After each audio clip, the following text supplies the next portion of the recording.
Assalamualaikum warahmatullahi wabarakatuh. Ketemu lagi di Suara Mercy.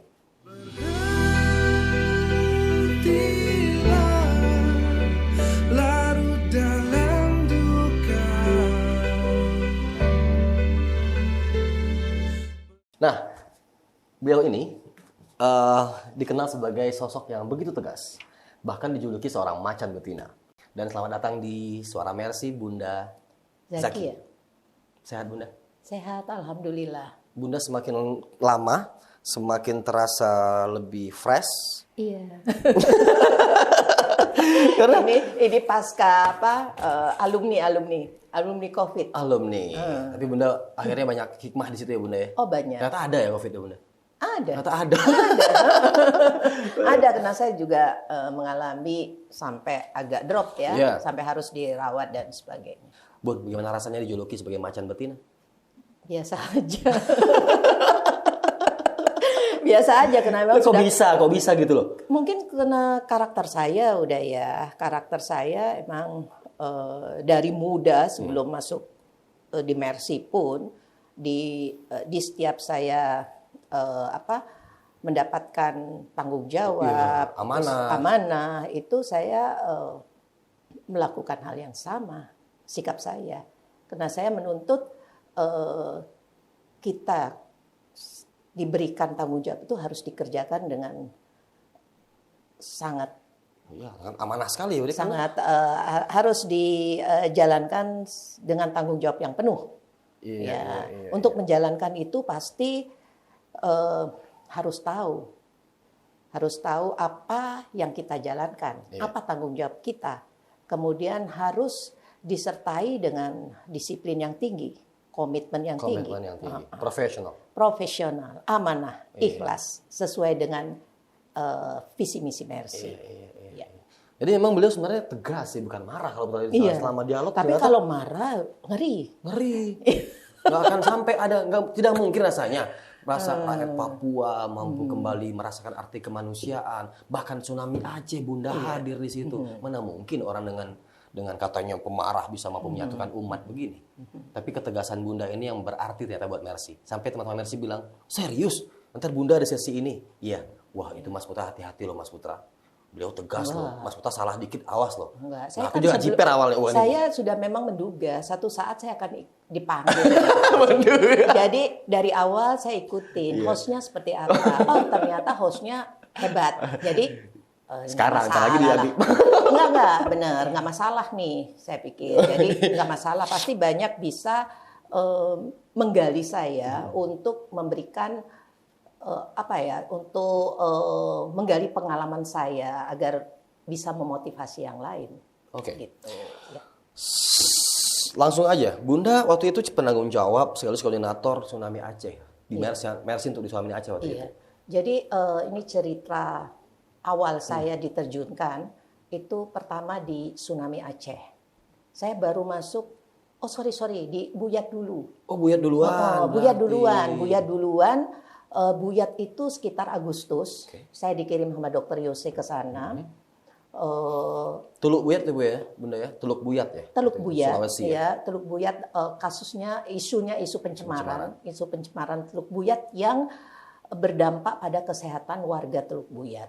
Nah, itu serius kena isunya isu internasional ya. Jadi ada pencemaran di situ yang berdampak pada satu kampung sehingga banyak ribuan orang terpapar dan sakit karena diduga pencemaran Teluk Buyat. Ada company besar di situ, company internasional yang tanda kutip sebagai terdakwanya. Jadi ini kita harus perjuangkan dan alhamdulillah Mercy waktu itu didukung banyak pihak dari pemerintah, juga ada masuk Kementerian Lingkungan Hidup, kemudian dari teman-teman LSM yang peduli lingkungan, itu sama-sama kami masuk di situ, tapi kena isunya lebih kepada yang terbanyak itu adalah isu kesehatan. Jadi Mercy agak leading untuk terekspos. Gitu. Karena memang Mercy partnya waktu itu segitu ya, segitu pentingnya dalam. Iya. Itu pertama Bunda terjun? Pertama saya terjun dan dianggap sukses oleh Dokter Yose. Jadi pas tsunami Aceh Desember itu, Hari kedua Dokter Yose kan hari pertama sudah langsung terbang ke Aceh. Ya. Hari kedua dia telepon ke sekretariat Mercy bahwa Dokter Zakia harus berangkat sebagai penanggung jawab, koordinatornya. Padahal saya tuh belum tahu apa-apa bagaimana bekerja di wilayah yang bencana. Karena beda isunya dengan Teluk Buyat. Teluk Buyat masih sangat terkait dengan keilmuan saya karena memang saya waktu itu masih sekolah di occupational medicine ya, yang belajar juga tentang pencemaran lingkungan, toksikasi dan sebagainya. Jadi agak pas. Begitu ke Aceh, masuk tsunami dan itu peristiwa pertama di Indonesia yang luar biasa bencananya, dan saya yang disuruh mimpin. Gitu loh. Berarti pengalaman baru saat itu buat Bunda ya? Pengalaman baru sekali, dan saya cuma memimpin di situ hanya 10 hari tapi ditarik pulang. Setelah itu sama Dokter Yose. Karena kalau nggak ditarik pulang saya gila. Iya benar. Benar. Karena gini, bayangin 4 hari itu nggak tidur, mondar mandir. Nah saya biasanya kalau dikasih tanggung jawab itu nggak bisa tidur kalau belum selesai. Dan di tahap awal ini banyak sekali kan yang bergabung. Kemudian saya juga belum kenal banget potensi-potensi relawan yang di bawah saya di sana. Tim Mercy saya juga nggak kenal, nggak apa. Jadi agak nggak begitu percaya. Jadi semua kebanyakan saya tanganin sendiri. Jadi mondar-mandir ke rumah sakit, koordinasi dengan para dokter dari berbagai macam organisasi yang relawan yang lagi operasi di sana, segala macam lah. Itu harus cari rumah sakit agar Mercy bisa bekerja sendiri, karena di rumah sakit Kesdam waktu itu banyak sekali yang ini dan tidak ada obat-obatan. Nah, sementara Mercy kan bawa. Jadi kita juga buat tim bedah, pengen ada satu rumah sakit yang masih bisa dioperasikan. Kita akan bekerja di situ dan alhamdulillah waktu itu dapat. Kebetulan agak kenal juga ininya ya, direkturnya dengan teman-teman Mercy, terutama presidium. Jadi welcome dan kita bisa berada di sana untuk lebih bebas, lebih mandiri dan bekerja dengan gayanya Mercy. Gitu bekerja dengan gayanya Mercy. Bekerja dengan gayanya Mercy karena agak beda. Kalau di lapangan kan banyak juga pendatang baru segala macam yang mungkin backgroundnya kita juga nggak tahu sebagai apa, lebih kepada pasang bendera segala macam. Kalau kita nggak, insya Allah kita lebih baik nggak dikenal, tapi kita menghasilkan suatu pekerjaan yang bisa menolong secara maksimal. Apalagi saat itu kan butuh eksekusi cepat, butuh tindakan yang tepat. Tindakan tepat dan tidak perlu manggil-manggil wartawan, foto-foto untuk diekspos, tidak perlu. Yang penting korban tertangani dengan cepat dan bisa banyak yang diselamatkan. Itu Mercy. Setelah itu mau eksposnya kalau Mercy itu lebih kepada pertanggungjawaban kepada donatur. Gitu loh. Jadi kita harus juga ingat memang publikasi penting. Tapi pada saat emergensi no publikasi dulu. Kita tangani dulu yang ini. Setelah itu baru kita susun publikasinya manahin. Karena kita harus pertanggungjawabkan juga kepada donatur. Dan amanah banyak orang ini loh yang sudah kita lakukan di sana. Ini hasil-hasilnya. Ini manfaatnya. Jadi berbekal itu Bunda dikirim ke Myanmar. Enggak juga, masih terus buyat. Setelah itu kan banyak hal-hal yang masih harus dikerjakan. Bagaimana memindahkan,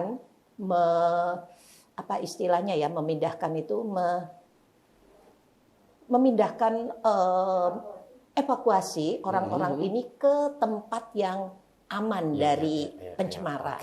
Jadi kita waktu itu kerjasama juga dari ACT, dari Kementerian Lingkungan Hidup, banyak lah, karena kan Mercy nggak mungkin sendiri gitu ya kan, yang ngurusin pindahan bangun rumah kan Mercy nggak kapasitasnya di situ gitu ya. Jadi kita harus konsentrasi kepada apa yang memang jadi ini kita ya, jadi konsentrasinya lah, konsentrasinya dan kita, expertnya apa, kompetensi kita di situ. Jadi biar maksimal, jadi kita harus memang nggak bisa sendiri. Jadi harus ukhuwah. Tapi wajar sih Bunda akhirnya memimpin karena Nah. ternyata mesti tegas sih kalau keadaan. Iya. Karena banyak ormas yang di sana, Banyak ormas. LSM, Iya. yang mungkin kita belum ada sistem saat itu. Ya, Dalam arti kata belum ada bagaimana sistem ini Iya. ke siapa, ini Dan ke siapa. fungsi saya saat itu juga tanda kutip mengontrol mereka. Iya. Mercy dituntut profesional, amanah, ikhlas, rahmatan lil alamin. Oke. Jadi kita nggak boleh hanya menolong kelompok kita, terus itu jangan, itu ini. Berarti kemanusiaan di atas Nah, di atas dari kemanusiaan semua harus di atas. Kita di sini Iya universal. Kita tidak melihat mana orang Muslim, mana yang orang Kristen, Kristen, mana Buddha. orang Jawa, mana asli Buyat, nggak bisa. Nggak bisa. Semua harus sama. Gitu. Jadi Itu nilai prinsip. kemanusiaan lah yang menjadi Nilai kemanusiaan harus kan. Kita harus menunjukkan Islam yang mengajarkan rahmatan lil alamin. Siapapun dia. Siapapun dia. Terus satu lagi nih, Put, prinsip saya. Pada saat kita melayani orang, nih kadang-kadang nih ya, yang kita lihat kebanyakan nih di pelayanan-pelayanan kesehatan kita, bekerja di daerah yang minus masyarakatnya. Kalau kita sebutkan itu duafa ya. Pelayanannya mereka juga asal-asalan. Terus tidak, kalau saya menganggap itu tidak menghargai. Seperti pakai sendal. Pakai sendalnya sendal, apa itu namanya, jepit lagi. Terus pakai kaosnya. Kan kalau seorang dokter, itu pasien akan merasa, belum kita ajak omong, dia sudah merasa gua sembuh dengan melihat uniform kita aja. Dan dia yakin, dia merasa aman nih gue di tangan beliau ini. Ditangani dokter. Secara psikologi sangat penting sih, Bun. Itu. Nah, saya biasanya akan sangat marah tuh sama detail anak-anak. Tuh, Bunda detail tuh. Detail banget. Kalau saya lihat sendal jepit, masuk ganti sepatu. Iya. Mata gue aja sakit lihat lu lagi pasien nih gitu ya, udah keluar tuh. Nggak dipakai nih snail jas tuh yang jas putih itu, pakai. Saya bilang, justru mereka merasa yakin, lu nggak usah kasih obat, mereka sudah agak sembuh. Sudah merasa dihargai sebagai manusia. Ini yang layanin gue dokter. Gitu loh. Itu. Wow. Justru di wilayah yang sangat miskin, yang sangat minus, kita harus tampil yang perform sebaik mungkin. Perform dan kalau bisa diajak ngomong gitu loh. Bukan terus kita mentang-mentang dokter terus di situ kita kesombongan kita ditampilkan ya. Nanya ala kadarnya terus merasa ngebosi, gue hajar lo. Pulang lo. Tidak mungkin rasanya sekelas almarhum Dr. Yose memilih Bunda untuk jadi koordinator di wilayah-wilayah yang sangat-sangat berpotensi. Mungkin. Iya, pasti beliau, kalau seandainya beliau ada, beliau bisa menjawab ini. Iya, insya Allah. Ya kenapa Bunda? Ternyata ada nilai di seseorang dokter Zakia ini yang mungkin teman-teman dokter nggak punya. Iya. Dan untuk wilayah tertentu emang butuh karakter seperti ini. Mungkin punya, cuman belum diasah. Banyak pasti punya. Gini, karena perlu diketahui ya, biasanya adik-adik yang baru lulus itu idealismenya masih tinggi. Cuman kadang-kadang itulah begitu masuk di dunia profesional ya. Ada rasa angkuhnya, baru kan, gue dokter loh. Ya manusia itu ya? Manusia gitu loh. Dokter nih. Gue dokter loh, gue bukan anak yang ini lagi, gue udah yang kemarin sore lagi, dia spesialis loh. Dokter loh, tapi gue hancurin di situ biasanya. Emang lo siapa? Gue nggak peduli lo dokter, layani itu orang baik-baik. Gitu. Nilainya di situ tuh. Nilainya di situ, dan itu harus ditanamkan dari awal. Saya bilang, kalau lu nggak ditanamkan nih dari awal, kesombongan kamu nanti ini terus berlanjut dan tumbuh. Apalagi kalau sudah kenal duit. Wow. Dia udah nggak peduli, nggak lihat orang ini mampu nggak, dihajar aja terus. Sedangkan itu sangat sensitif banget di Mercy itu, Bun. Iya. Karena banyak yang bilang, Mercy duitnya banyak, rumah sakitnya kebangun, dokternya enak-enak dong. Padahal dokternya nggak punya duit. Benar, dan itu banyak fakta, gitu loh. Sampai ini anak saya tuh, Put, yang di Jepang. Kan dia tuh subhanallah ya diberi kelebihan sama Allah, kepandaian, terus mandiri, terus cita-citanya pengen mengejar cita-citanya tuh tinggi gitu ya. Saya bilang, jadilah dokter, banyak manfaatnya. Karena mungkin waktu itu dia masih SMP gitu ya, masih melihat, terus dia kok menyedihkan banget emak gue ini sebagai dokter, tapi kok teman-temannya masih pada naik bis. Jadi dia bilang, enggak deh, dokter nggak punya uang, tuh teman-teman mama udah tua-tua masih naik bis.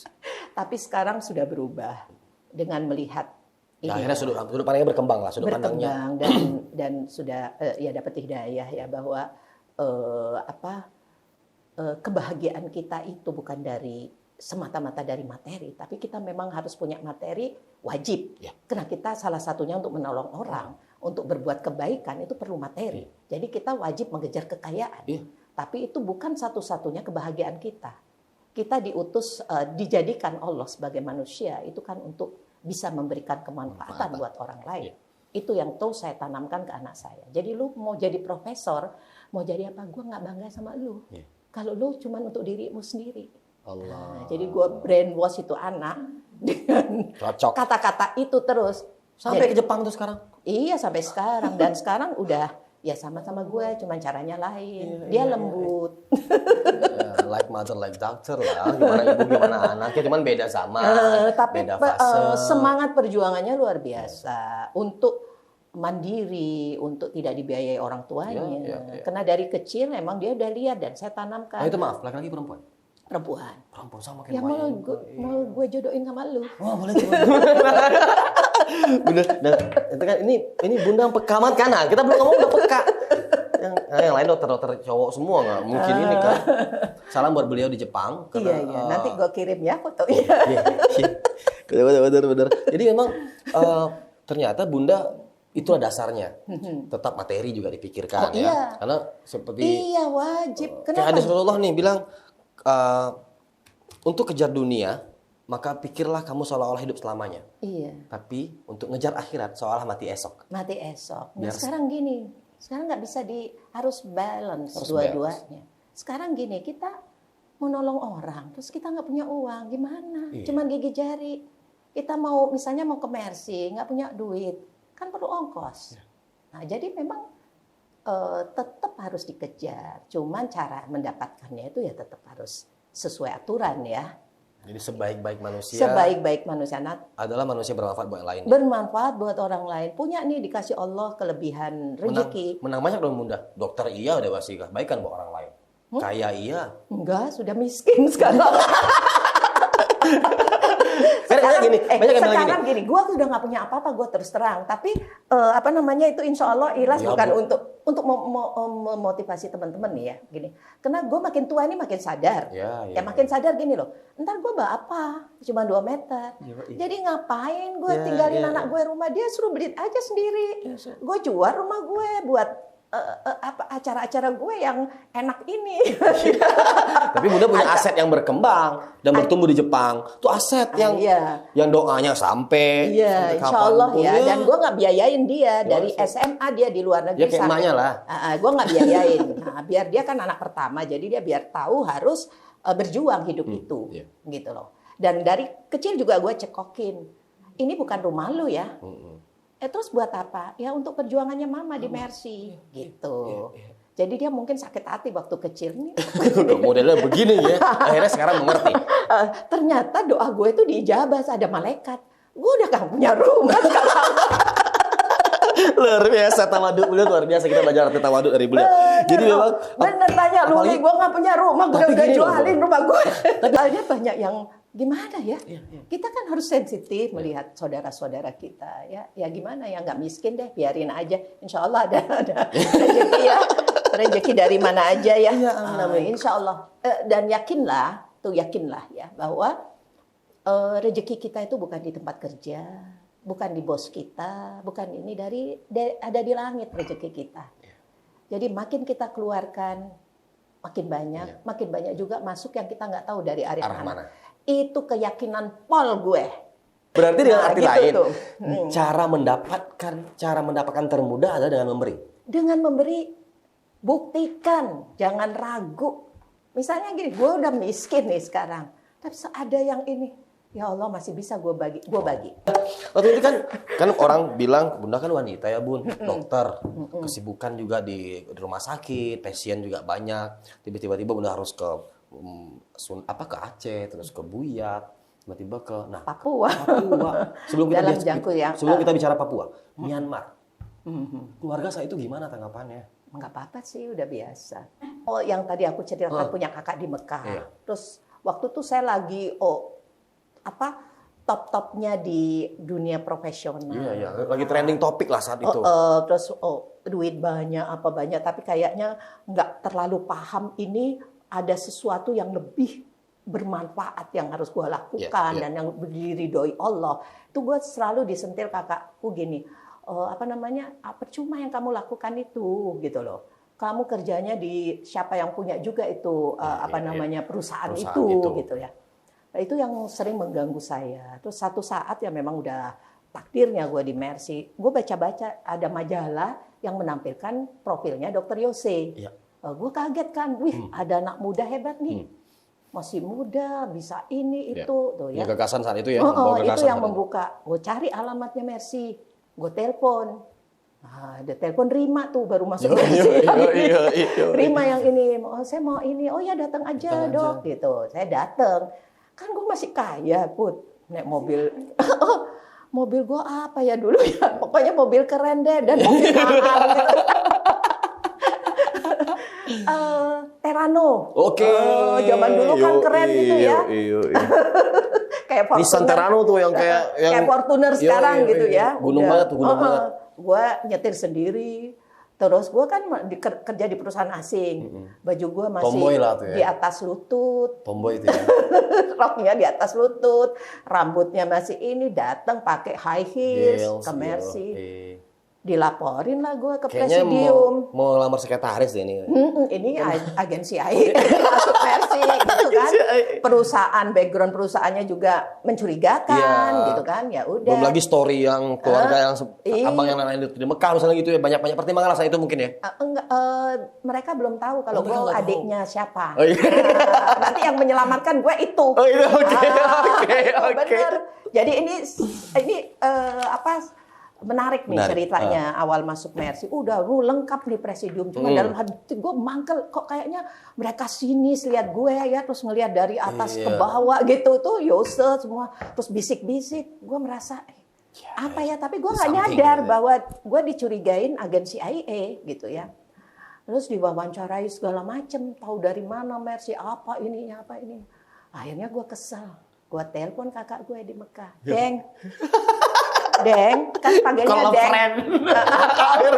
Akhirnya kalau dijawab. Kakak gue di Mekah kan manggilnya Deng, kan kakak bahasa Bugis ya. Oh berarti Bunda Makassar. Dari Bugis. Makassar. Gue telepon Deng, saya lagi ada di Mercy. Loh kenapa kamu di Mercy? Dia nggak tahu nih kalau gue sudah mulai goyah ini gue. Keimanan gue untuk segera hijrah gitu ya, untuk berhenti dari pekerjaan. Mungkin itu awal hidayah. Loh, ada apa kamu di Mercy? Enggak, Deng, aku mau berhenti kerja. Oh, alhamdulillah. Iya, Deng, tapi ini kayaknya aku dipersulit. Saya bilang itu. Kenapa? Ini aku diwawancarai kayaknya mereka curiga aku siapa. Mana? Ada Yose di situ, kata kakak saya. Iya, Deng, ini Deng, Yose juga ini kayaknya mencurigai aku. Gitu. Oke, sini. Mana Yose? Terus saya kasih, Dok, mohon maaf. Saya mau bicara. Ini dari kakak saya. Siapa? Ustadz Hasim Yahya. Ambil. Oh Ustadz, gini. Oh alhamdulillah. Terus kata Yose habis selesai ngomong. Bismillah Pujek. Bu Zakia masuk sini. Baru terus kenapa nggak dari depan tadi ngomong? Kenapa kita harus begini dulu? Iya, tapi kan gue juga nggak tahu kalau kakak gue ini ada sudah korelasi dengan koneksi dengan Mercy sudah ini ya, gitu kan.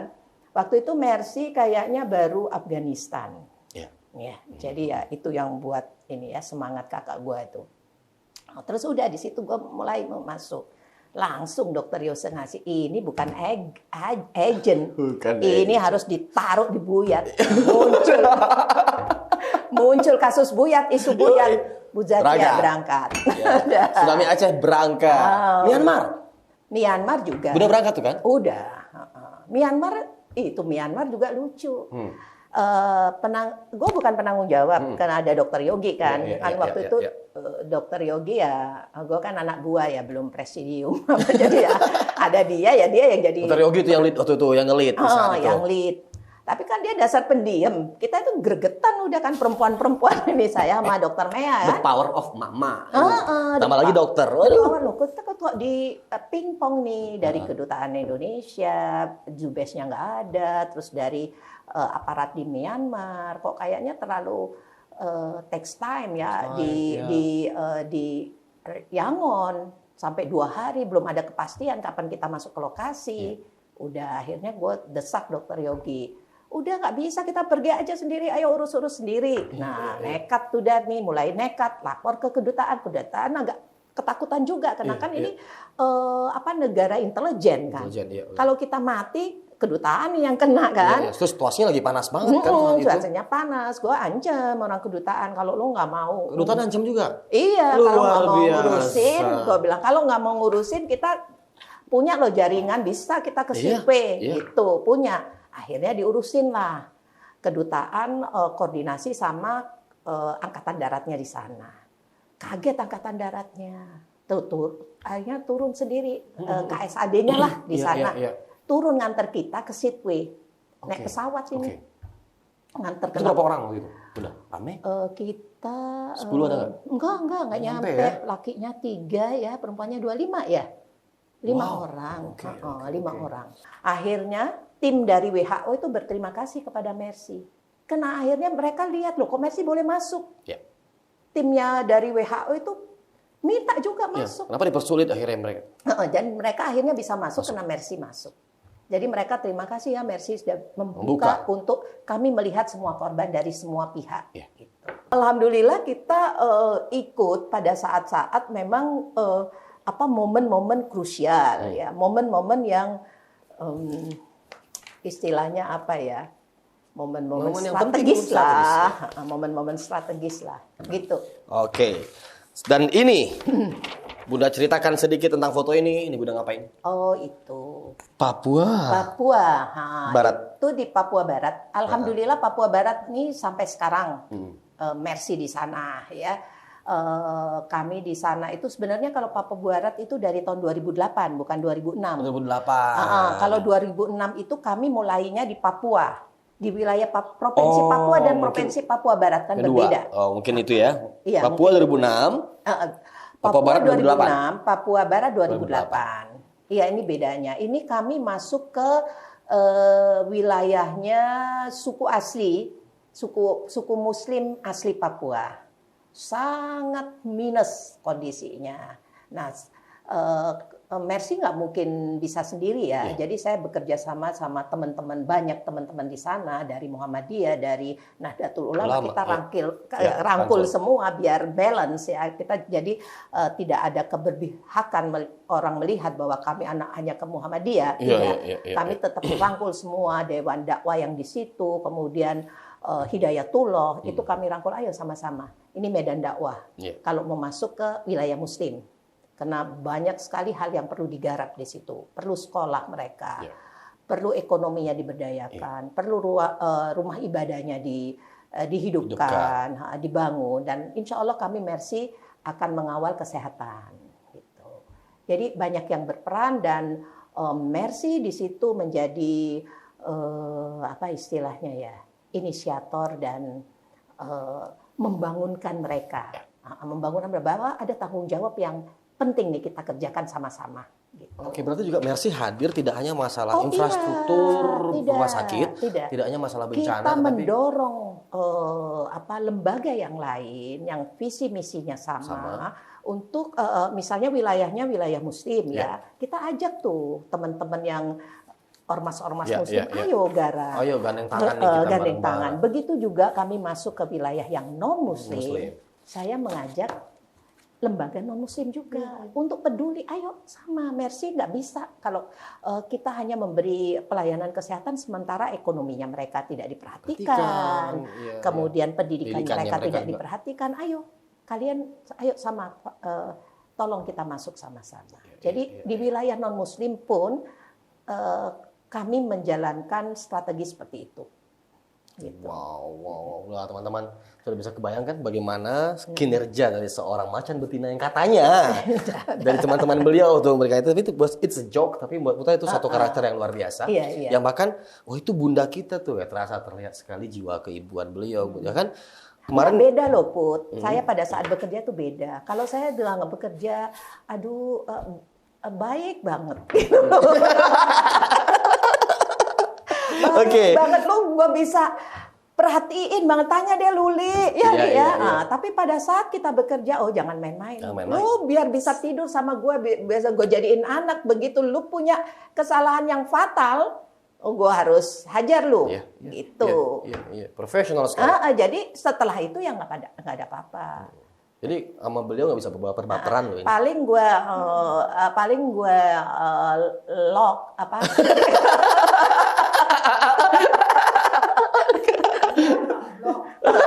Paling gue blok itu sekian lama, setelah itu ya udah nggak apa-apa, lu jadi anak gue lagi deh. Iya. Nah itu yang menjadi gue contohin ke teman-teman bahwa lu jangan bawa persoalan pribadi pada saat lu melayani. Layani dia sebaik mungkin, siapapun itu. Luar biasa. Jadi memang kita bacakan sedikit sekilas apa yang sudah, banyak hal sih yang beliau sudah tangani, beliau sudah terjun langsung ke lapangan. Cuma ada 11 poin yang telah kita dapatkan. Pertama, beliau emang terjun langsung ke tsunami sebagai koordinator dan penanggung jawab saat itu. Terus kita ke Teluk Buyat tadi ya, Bunda ya. Terus kita masuk ke Sulawesi Utara juga sampai Juli 2011 tuh Bunda masih di Buyat, tim medis itu waktu sampai relokasi, after relokasi kita masih dampingin beberapa tahun ya. Saya masih sering ke sana memberikan semangat kepada warga yang bayangin kalau orang dari tempatnya yang dia dari lahir di situ terus harus dipindahkan, itu psikologisnya luar biasa gitu. Dia harus dipindahkan ke tempat yang jauh, yang memulai hidup baru. Itu kan perlu perlu semangat ya, perlu kita dukung, support moralnya. Itu saya masih sering datang sampai tahun 2000-an lah. Oke, sebagai sosok Bunda, yang hari ini ya dipanggil Bunda oleh banyak teman-teman di Mercy, bahkan apa yang pengen Bunda sampaikan ke teman-teman di luar sana untuk bagaimana apa yang Mercy butuhkan dari seperti Putra ya Bunda ya. Karena anak muda sekarang penting juga hadir dalam kemanusiaan. Tidak hanya dokter toh, Mercy juga boleh kayak saya Putra nih, dunia entertainment mungkin boleh masuk, dunia hiburan boleh masuk. Ternyata kan butuh jihad profesi juga. Kita memang nggak bisa membedah manusia memang, tidak bisa membedah pasien, tapi kan bisa membedah pikiran, kita bisa membedah semangat. Perlu support dari profesional yang lain ya, di bidang lain ya. Seperti kita lihat kampanye Mercy juga menghadirkan musisi dan sebagainya. Itu luar biasa. Karena kita nggak bisa masuk cuman untuk dengan ceramah dengan seperti ini, nggak bisa gitu kan. Masuk harus dari berbagai sisi. Untuk membangkitkan kesadaran tanda kutip ya, bahwa di tempat lain ada masalah-masalah kemanusiaan yang memang harus kita ikut support di sana. Dan ini penting buat saya sampaikan ke teman-teman ya di luar medis ya. Jadi jangan cuman mikir Mercy ini harus dokter. Dokter kan? Emang iya. Tapi kalau nggak ada teman-teman yang lain juga nothing gitu kan. Kan tadi nama gitu Bunda, Medical Emergency Rescue Committee. Jadi kayak mikir ini medical, berarti medis semua nih. Nah, di sini kita baru tahu bahwa ternyata ada insinyur di situ. Banyak seniman juga di situ. Banyak semua bisa bergabung selama ada komitmen ya, kemudian memberikan apa yang terbaik dari yang mereka punya. Nah, seperti tim kreatif yang sekarang ini itu luar biasa saya pikir ya, udah memberikan kontribusi yang bagus banget buat saya. Saya lihat terus tuh mulai dari awal, mulai dari Dokter Sarbini, wah keren banget gitu ya. Cuman saya nggak bersuara sampai saya dipanggil. Ya, gitu. Kira-kira gitu. Jadi dalam kesempatan ini saya juga apresiasi sekali ya sama tim kreatif yang ini, tim apa ini ya? Suara Mercy. Suara Mercy. Suara Mercy. Suara Mercy itu luar biasa, dan saya lihat Mercy dengan adanya dukungan dari Suara Mercy ini cukup membanggakan ya untuk bisa terekspos lebih bagus. Karena kami berpikir karena selama ini banyak hal yang tidak terekspos sebenarnya. Nah itu yang Putra sampaikan waktu pertama sekali berkenalan dengan Presidium Bunda waktu itu. Kenapa ada ide Suara Mercy ini? Karena Putra bilang pentingnya arti narasi. Bayangkan Bung Karno tanpa narasinya. Bayangkan banyak pemimpin-pemimpin dulu tanpa pikiran-pikirannya tidak dituangkan. Nah Putra bilang ini bukan tentang Anda Pak Presidium. Ini bukan tentang perbuatan Anda, tapi bagaimana PR Anda untuk generasi berikutnya. Iya. Nah, kalau kami tidak tahu apa yang teman-teman perbuat, jangan salahkan kami kalau kami nggak berbuat apa-apa. Iya, betul. Nah, saya bilang, betul. kita juga tidak bisa mencorongkan ini ke teman-teman yang lain. Harus dari dalam dulu. Iya. Mercy harus mengungkapkan fakta sebenarnya.